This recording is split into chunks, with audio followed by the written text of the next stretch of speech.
Alright, I'm Jade Rowe. I'm joined here with Jim Ackerman, our veteran that I'm going to be interviewing. So, which armed service did you serve in? Which what? Which armed service did you serve in Oh. the military? Well, that's kind of a long story, but I was 2.5 months in the Navy, Great Lakes. 200 of us were shipped at that time to Endicott, Rhode Island. And when we got there, then we went back on the trains and went to California, south through Texas and up the coast. Okay. And we went to a Marine camp to take combat training. And the war ended at that point, and we still kept right on for another month or two, but and that was it. They shipped us overseas. A few of them went right to Japan, and a few of them went to Guam, and I was one of them that went to Guam, and those that went to Japan ended up over with us in Guam. Alright. So you served in World War II.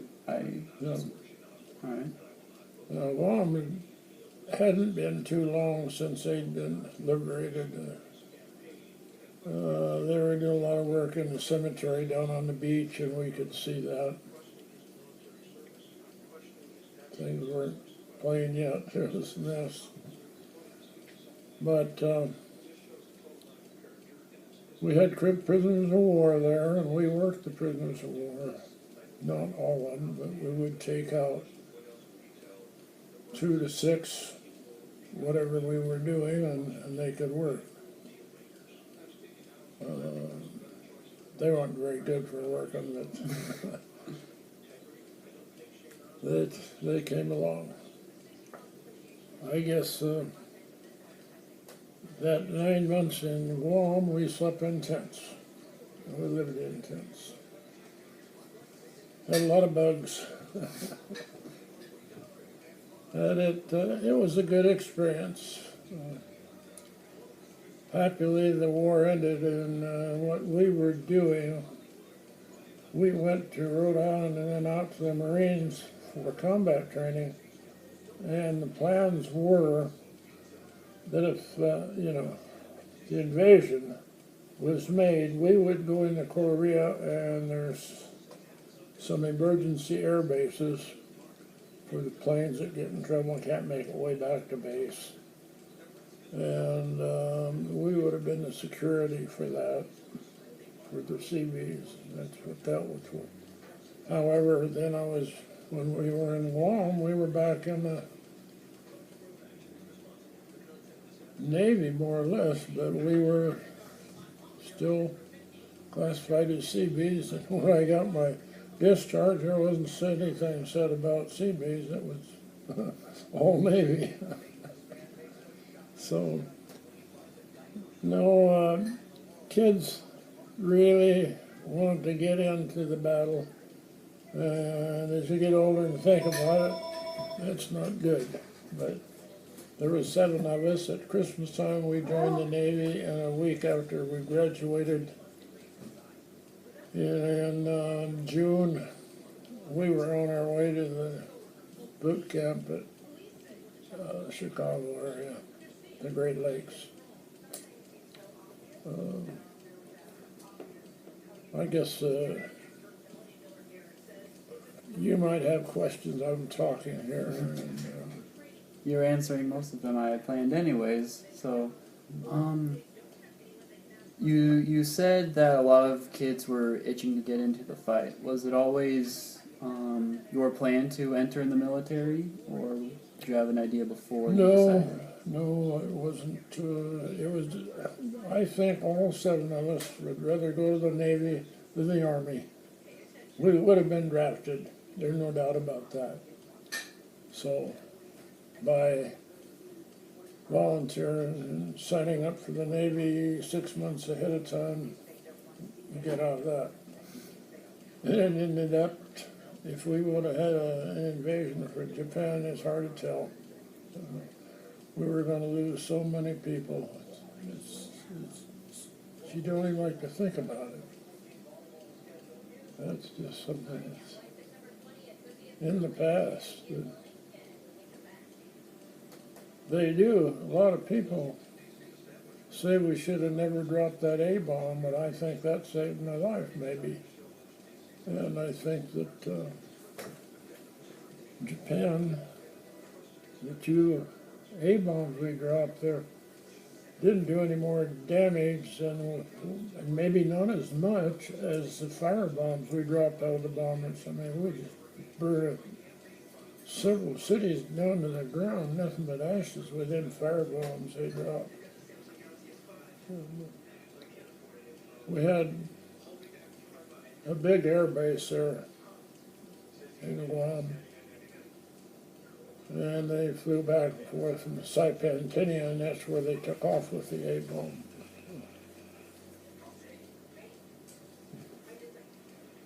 So, how did your family react to the news when you told them you were going to the military? Well, I think my mother had 5 brothers in the service, and none of them were killed immediately, but one was in the submarine service. They were hit by a submarine, and that was a tanker. And it just caved his whole side in. 3 torpedoes hit him. And he died at 40 years old, and he just barely lived for that long with that bad. He just crushed his whole body in when he got hit with it. And the other 3, one of them got out a little early because he hurt his back, and 3, 4, 5, there's 7 of them boys. But anyway, some families were hit pretty hard, and one of them was in the army, and he went through the invasion and never got hurt, although he was a sergeant, and he lost all his platoon 3 different times, the whole platoon. And so my mom was the one that really had to worry, because of all them boys in there. One of them was on a, I guess you'd call it a rescue ship or a hospital, and they didn't touch that. And the other one fought all through Africa and Italy, and he never got hurt. He was a half-track man. They were right in the mix of the battle. But as far as mine concerned, I didn't have much because I got in too late. All us guys, and we had to clean up what was left there on Guam and tear down a lot of stuff, and just sometimes you just do nothing. But like our graves detail, they were really busy all the time. There was a big cemetery right on the beach when they made that hit there, a lot of them got killed.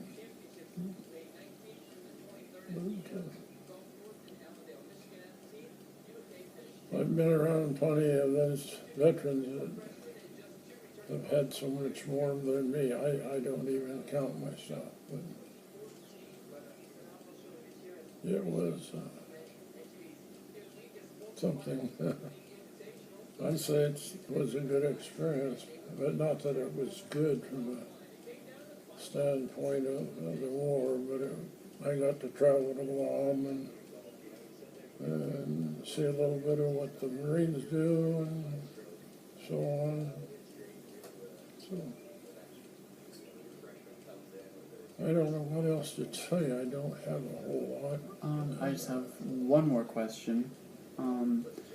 When you came home, what was it like when you came home? What did you end up doing when you came Well, home? I was 17 when I went into the Navy. Weighed 180 pounds. And year and a half later, I came home. I had grown 4 more inches, so I was 6'6". My mother said, "Oh my God!" She looked at me, and very glad to get home. And we didn't have any bands that played or anything, but everybody in town recognized it when they saw you. Glad to see you home in a small town, you know. Mm-hmm. So that was Gothenburg at the time. And I got to take the trip to Washington. That was a great thing. Really fine.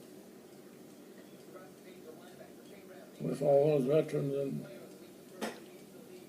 there's one veteran there. He was in one of those troop carrier boats. Hickin'. Some of them are made in Columbus.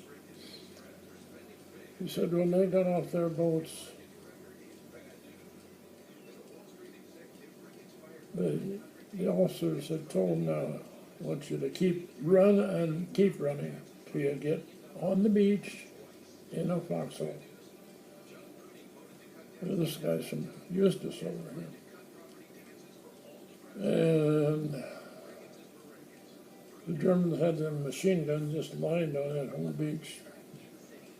All but 9 of them in his boat were killed.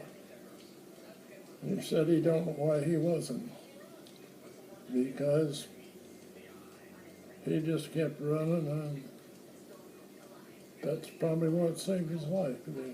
He was running right and fast enough. And like my uncle, he was in all those battles over there in the African campaign. And I asked him,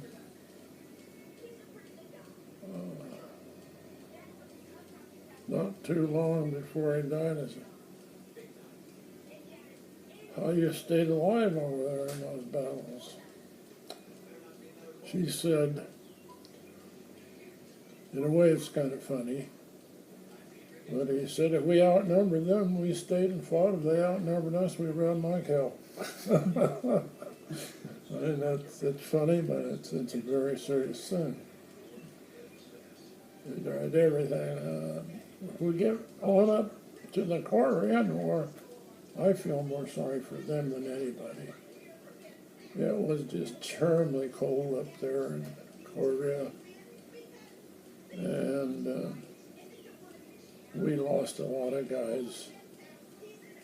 And then prisoners they took, they'd march them way up to North Korea, and then some of them couldn't make it, and they'd just shoot them, or their fingers and their hands would freeze,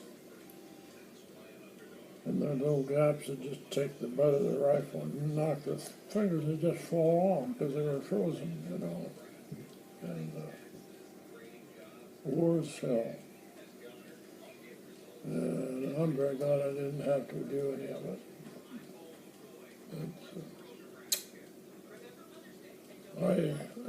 I happened to talk to one of those guys, and I was looking at this picture, and there was a 50-gallon barrel, and they had put gasoline in it to keep warm over there. And the 3 guys there standing on that barrel, their eyes were just staring a blank. And this guy that had been a prisoner, he was there for that celebration over there at Oxford, and he started crying. I did too. It's rough. Feel sorry for him. One of the big